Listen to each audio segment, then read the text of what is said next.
اور اندرونی و بیرونی جارحیت کے خلاف جدوجہد میں جانیں قربان کرنے والے قوم کے عظیم فرزندان اور افواج پاکستان کے جانثاروں کی یاد میں یوم شہداء پاکستان انتہائی عقیدت اور احترام، قومی جذبے اور بھرپور طریقے سے منایا جا رہا ہے۔ ملک بھر کے تمام شہروں میں نماز فجر کے بعد پاکستان کے افواج کے شہداء کی خدمات کے اعتراف میں ان کے درجات کی بلندی کے لیے خصوصی دعائیں مانگی گئیں۔ ملک بھر میں فوجی چھاؤنیوں میں تقریبات کا اہتمام کیا گیا۔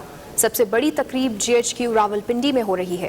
اس تقریب کا احوال ہم آپ کو کچھ دیر بعد بتائیں گے۔ پہلے دیکھتے ہیں مختلف شہروں میں ہونے والے تقریبات کا احوال۔ سیدو شریف میں یوم شہداء کی تقریب سے خطاب کرتے ہوئے سوات آپریشن کے incharge major general Javed Iqbal Ramday نے کہا ہے کہ پاک فوج اور مقامی لوگوں نے قربانیاں دے کر علاقے میں امن قائم کیا ہے۔ اس موقع پر شہداء کے ورثاء نے بھی اظہار خیال کیا اور کہا کہ ہمارے حوصلے بھی بلند ہیں اور بلند رہیں گے، اور اگر ضرورت پڑی تو مادر وطن کی حفاظت کے لیے ہماری جانیں بھی حاضر ہیں۔ تقریب میں مختلف اسکولوں کے بچوں نے ملی نغمے اور خاکے پیش کیے۔ میجر جنرل جاوید اقبال نے شہداء کے ورثاء میں تحائف تقسیم کیے۔ لاہور گیریزن تقریب سے خطاب کرتے ہوئے corps commander lieutenant general Rashid Mahmood نے کہا کہ پاک فوج کے شہداء نے ملکی سلامتی، وقار اور خود مختاری کے لیے عظیم قربانیاں دی ہیں، اور ان کی بے مثال بہادری کے کارنامے ہماری تاریخ کے سنہرے باب ہیں۔ کور کمانڈر نے یادگار شہداء پر پھول چڑھائے اور فاتحہ پڑھی۔ گجرانوالہ میں بھی یوم شہداء عقیدت و احترام سے منایا گیا۔ نشان منزل پر سادہ اور پروقار تقریب ہوئی۔ Corps commander lieutenant general Raheel Sharif نے یادگار شہداء پر پھول چڑھائے اور فاتحہ پڑھی۔ پاک فوج کے چاق و چوبند دستے نے شہداء کو سلامی پیش کی۔ پشاور گیریزن میں ہونے والی تقریب میں corps commander lieutenant general Asif Yasin Malik نے یادگار شہداء پر پھول چڑھائے۔ تقریب سے خطاب کرتے ہوئے انہوں نے کہا کہ سرحدوں پر دشمن سے جنگ ہو، قدرتی آفات میں گھرے لوگوں کی امداد ہو یا ارض مقدس سے دہشت گردی کا خاتمہ، پاک فوج نے 3000 جانوں کا نذرانہ پیش کیا ہے۔ پاک فوج ہمیشہ ملک و قوم کی توقعات پر پوری اتری۔ کوئٹہ میں یوم شہداء کے حوالے سے خصوصی پریڈ ہوئی۔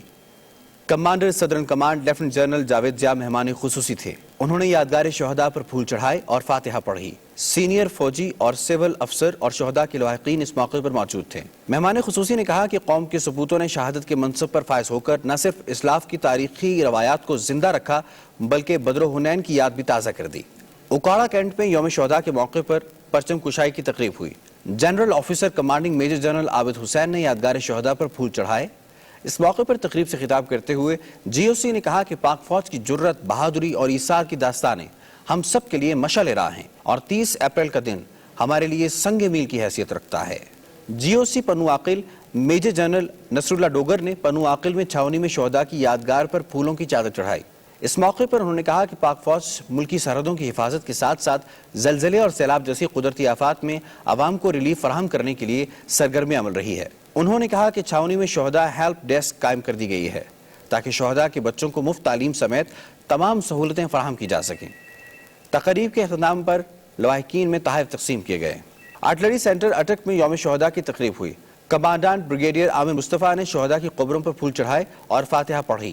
اس موقع پر وزیرستان اور سوات میں شہید ہونے والے فوجی جوانوں کے لواحقین سے بات چیت کرتے ہوئے کمانڈنٹ آرٹلری سینٹر نے کہا کہ chief of army staff general Ashfaq Pervez Kayani نے شہداء کے بچوں کے لیے سروسز میں مناسب کوٹے کا انتظام کیا ہے، اور شہیدوں کے لواحقین کو زندگی کے ہر مرحلے میں ہر ممکن معاونت اور سہولت فراہم کی جائے گی۔